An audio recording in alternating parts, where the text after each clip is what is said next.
नमस्कार विद्यार्थी मित्रांनो, स्वागत आहे तुमचं आजच्या नवीन व्हिडिओमध्ये। तर आज आपण 14 ऑगस्ट 2025 च्या खूप महत्त्वाच्या चालू घडामोडी पाहणार आहोत। तर विद्यार्थी मित्रांनो, थोडाही वेळ वाया न घालवता आपण या व्हिडिओला सुरुवात करूयात। तर विद्यार्थी मित्रांनो, व्हिडिओ सुरू करण्याच्या अगोदर आपण कालच्या काही महत्त्वाच्या चालू घडामोडी पाहून घेऊयात। तर आपला कालचा पहिला प्रश्न होता, तर नागपूर पुणे वंदे भारत एक्सप्रेस ही किती किलोमीटर अंतर कापणारी देशातील सर्वात लांब पल्ल्याची वंदे भारत ठरली आहे? तर 881 किलोमीटर। यानंतर अलीकडेच भारतीय रेल्वेने आशियातील सर्वात लांब मालवाहू ट्रेनची यशस्वी चाचणी घेतली आहे, तर त्या ट्रेनचे नाव काय आहे? तर रुद्रास्त। यानंतर पुढील प्रश्न, भारतातील टॉप 10 सुरक्षित शहरांच्या यादीमध्ये कोणते शहर पहिल्या स्थानावर आहे? तर मंगळुरू हे शहर। यानंतर भारतीय सैनिकांसाठी आपल्या महाराष्ट्रातील कोणत्या पक्षाने श्रीनगर येथे जाऊन सिंदूर महारक्तदान हा उपक्रम राबवत रक्तदान केले? तर शिवसेना, एकनाथ शिंदे यांनी। यानंतर आंतरराष्ट्रीय युवा दिवस कधी साजरा करण्यात येतो? तर 12 ऑगस्ट रोजी। यानंतर अंडर-19 आशियाई बॉक्सिंग अजिंक्यपद स्पर्धेमध्ये भारतीय खेळाडूंनी किती पदके जिंकली? तर एकूण 14।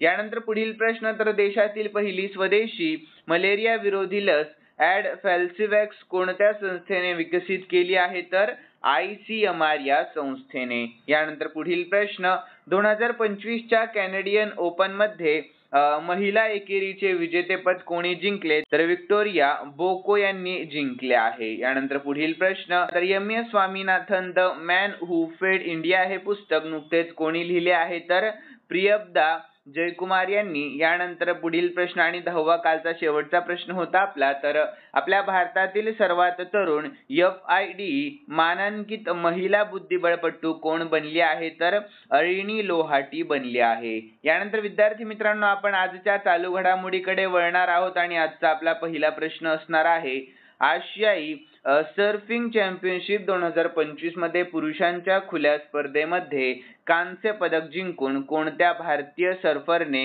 इतिहास रचला आहे? तर महत्त्वाचा प्रश्न आहे, तर याचे योग्य उत्तर आहे ऑप्शन ए, रमेश बुहिदाळ यांनी। कोणी? तर रमेश बुहिदाळ, लक्षात ठेवा। यानंतर याविषयी महत्त्वाची माहिती पाहूयात।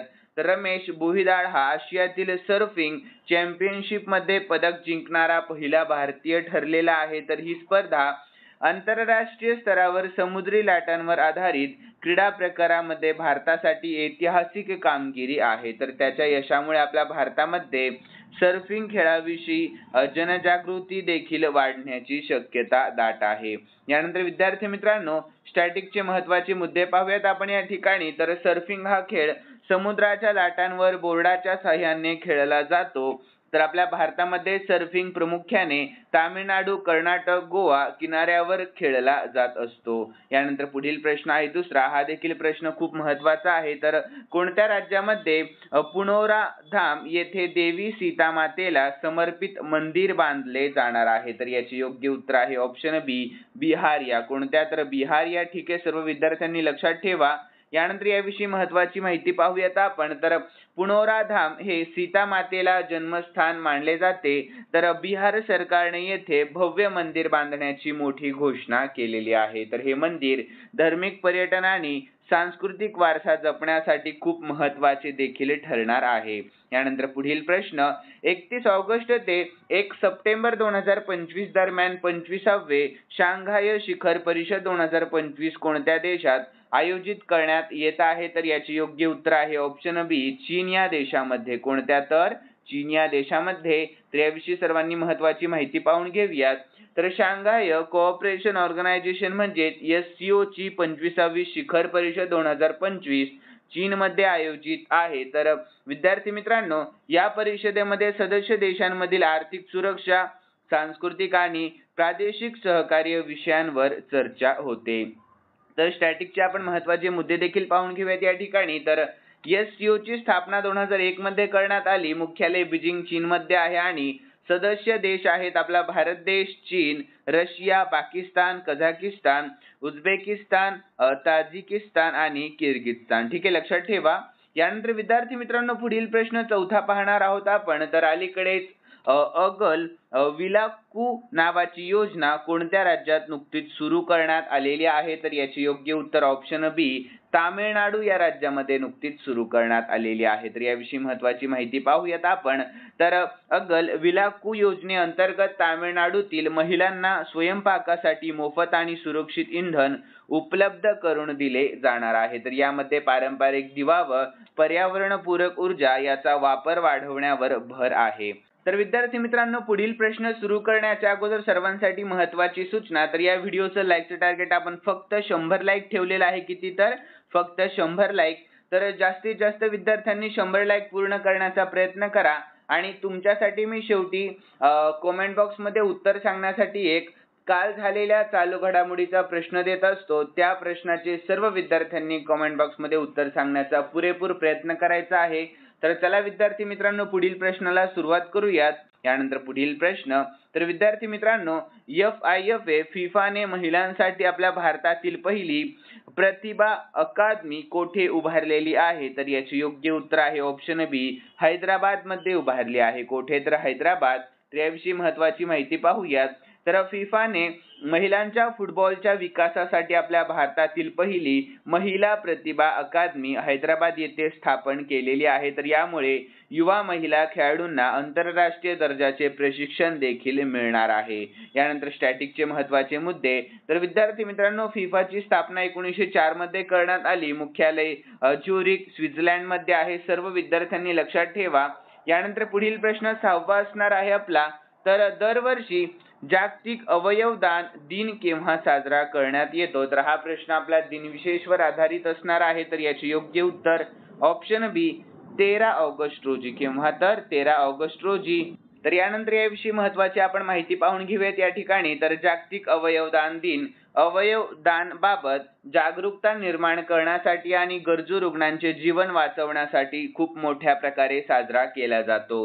तर या दिवशी अवयवदानाच्या महत्त्वावर जनजागृती मोहीम राबवली देखील जाते. तर विद्यार्थी मित्रांनो, स्टॅटिकचे या ठिकाणी महत्त्वाचे मुद्दे पाहूया. तर आपल्या भारतामध्ये अवयव प्रत्यारोपण कायदा 1994. तर राष्ट्रीय अवयव प्रत्यारोपण संस्था कोठे? तर नवी दिल्लीमध्ये. यानंतर पुढील प्रश्न 7वा असणार आहे आपला. तर ऑगस्ट 2025 मध्ये भारतीय कर प्रणालीला आधुनिक बनवण्यासाठी कोणता नवीन कायदा लोकसभा आणि राज्यसभेत पारित झालेला आहे? तर याचे योग्य उत्तर आहे ऑप्शन बी, आयकर अधिनियम 2025 हा कायदा. ठीक आहे, सर्व विद्यार्थ्यांनी लक्षात ठेवा. यानंतर याविषयी महत्त्वाची माहिती पाहूयात.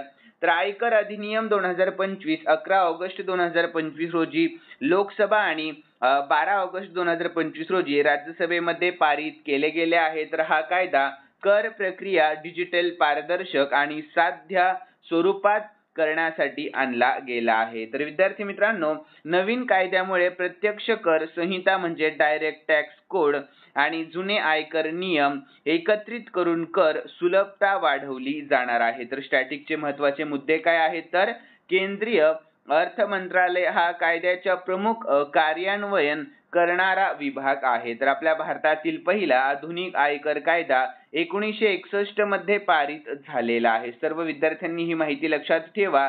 यानंतर पुढील प्रश्न आहे आपला 8वा. तर विद्यार्थी मित्रांनो, महत्त्वाचा प्रश्न, सर्व विद्यार्थ्यांनी या प्रश्नाकडे लक्ष द्या. तर 10 ते 15 ऑगस्ट दरम्यान मध्य प्रदेशमध्ये प्रत्येक घरामध्ये राष्ट्रीय ध्वज लावण्यासाठी कोणता अभियान सुरू केला आहे? तर याचे योग्य उत्तर आहे ऑप्शन सी, तर हर घर तिरंगा हे अभियान. कोणते अभियान? तर हर घर तिरंगा. ठीक आहे, सर्व विद्यार्थ्यांनी लक्षात ठेवा.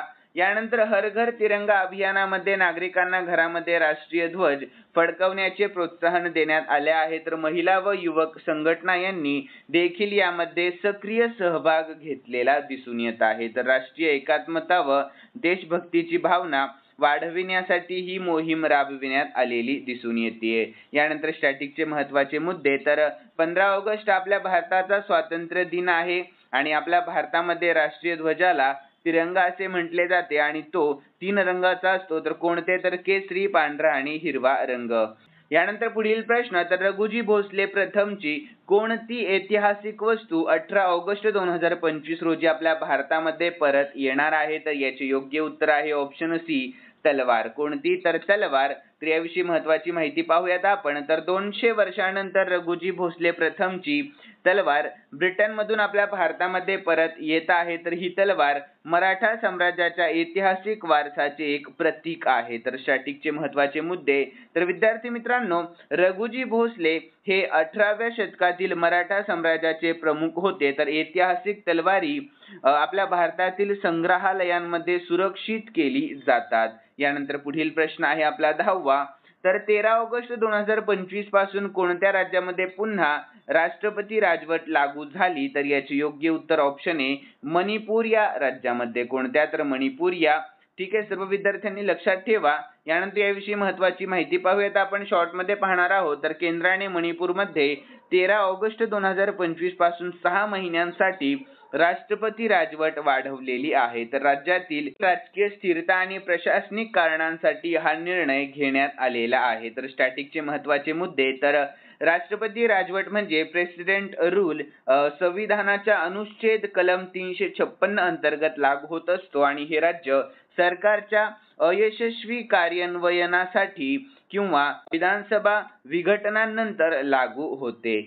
यानंतर पुढील प्रश्न आहे 11वा आणि शेवटचा प्रश्न आहे. आज आपण एक प्रश्न एक्स्ट्रा घेतलेला आहे कारण महत्वाचा प्रश्न आहे. तर सुप्रीम कोर्टाने दिल्लीतील भटक्या कुत्र्यांबाबत काय मोठा आदेश दिलेला आहे? तर याचे योग्य उत्तर ऑप्शन सी सुरक्षित ठिकाणी पाठवणे असा आदेश दिला आहे. तर विद्यार्थी मित्रांनो, सुप्रीम कोर्टाने आदेश दिलेला आहे की भटक्या कुत्र्यांना 8 आठवड्यांमध्ये पकडून सुरक्षित ठिकाणी पाठवले जावे. तर आदेशाचा मुख्य उद्देश आहे सार्वजनिक सुरक्षा आणि जन स्वास्थ्य राखणे असा. तर यानंतर स्टॅटिकचे महत्वाचे मुद्दे आपण या ठिकाणी पाहणार आहोत. तर विद्यार्थी मित्रांनो, आपल्या भारतातील नगरपालिकांना पशुपालन व प्राणी संरक्षित करणे हे आपल्या नगरपालिकेचे कर्तव्य आहे. तर भटक्या किंवा रस्त्यावरील प्राणी लोकांसाठी आरोग्य आणि सुरक्षा धोकादायक ठरू शकतात.